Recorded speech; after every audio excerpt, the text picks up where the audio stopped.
Hey there guys, BlackPanthaa here and welcome back to another Need for Speed 2015 video once again, and today I've got some information for you guys that was released by Ghost the other day. Now this information basically tells us what we can tune in Need for Speed 2015 when it comes to the handling of the cars. A big thing that Ghost has wanted to push for this new Need for Speed is not to just go for one audience, because Need for Speed has gone over very many different games, as you know, some being more simulation, some being very arcade, some being more crazy arcade with drifting, for example, some say the black box era with more grippy handling.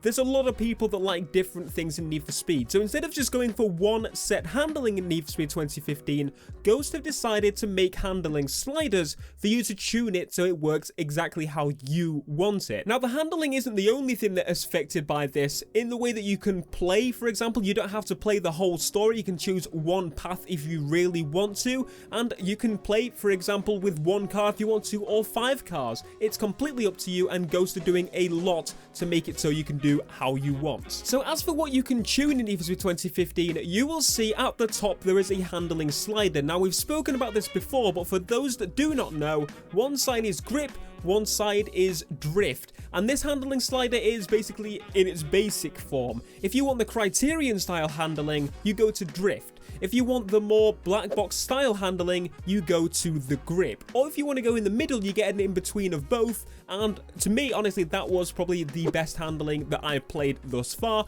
without having the option to individually tune lots of options, because, well, when I was in that game, we didn't have the performance upgrades, meaning we didn't get all of the tuning options, and again, it was an early build, whatever, all that kind of stuff. So I wanted to go into detail about each of the individual things you can tune, so let's get into it. You can read these on the website if you want to, link will be down below. Front and rear tire pressure allows you to fine-tune the grip, so less tire pressure means more grip, and you can tune it so it basically slides more or it doesn't slide as much. It's probably an easiest way to get the car to not slide as much, for example. Steer response, you can either have fast and twitchy or slow and stable. Steering range, you can set to wider for easier maintaining of a drift, or put it to narrow for less chance of a drift and less chance of maintaining a drift. Braking drift assist increases the possibility of a drift occurring when you brake. Drifting stability assist makes the handling and controlling of drifts easier. Launch control basically stabilizes your car when it launches off and reduces fishtailing and wheel spin. You can also tune the differential,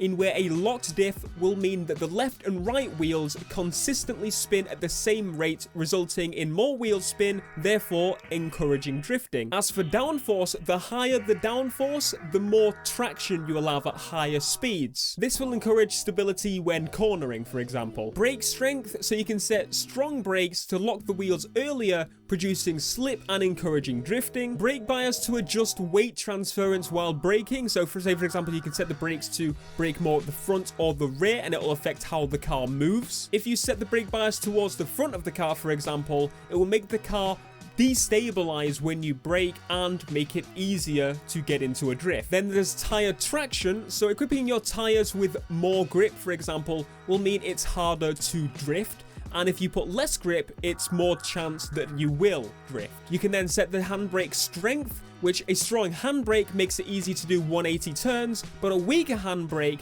will actually make it easier to initiate a drift without losing so much speed. So obviously it's all down to preference with these thus far. We're not finished with all of them yet, but I thought it would be cool to say that obviously if you put the handbrake strength onto low, that means, say you don't want to drift by pressing the normal brake, you can make it so undrift by pressing the handbrake, or you can set it up to drift only with the brake and not the handbrake, so you can do the 180. It's a good setup, good options here to let you customize it exactly how you want it, and I love that. Then as for spring stiffness, that allows you to tune the squat and dive behavior of your vehicle. So this is, say for example, if you don't know, the forwards and backwards suspension movement. Next up we have sway bars, and these can be tuned to tune the amount of body roll your vehicle has, so left and right suspension movement. And then finally we have nitrous. Now on the nitrous slider, you have one side that is more towards power and the other side to duration. So more towards power means shorter NOS, but it's more powerful, and then more towards duration means that it lasts longer, but it's not as powerful. Now, some of you may be thinking, where's ride height and all that kind of stuff? That is actually to do with the visual tuning that you can do on the visual customization section.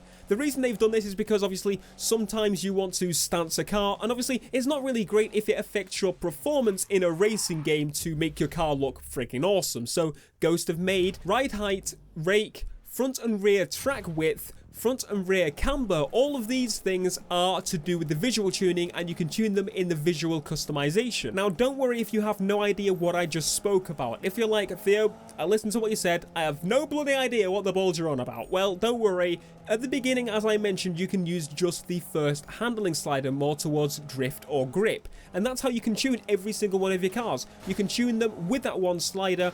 And just so you know, each car you can have a different setup for, but as you maybe learn a bit more about how cars work, you can then choose individual sliders if you want to. If you know more from the get-go, you can go with the individual sliders, such as myself. But anyway, that wraps up the video. If you found this video useful, please be sure to leave a like. I'll leave my sources down below just in case you want to check them out yourself and read them in text version. But as I said, please be sure to leave a like if you want to see more Need for Speed 2015 videos on the channel. Subscribe if you are new for more Need for Speed stuffs, and I will see you guys in the next video. Peace. Gadget.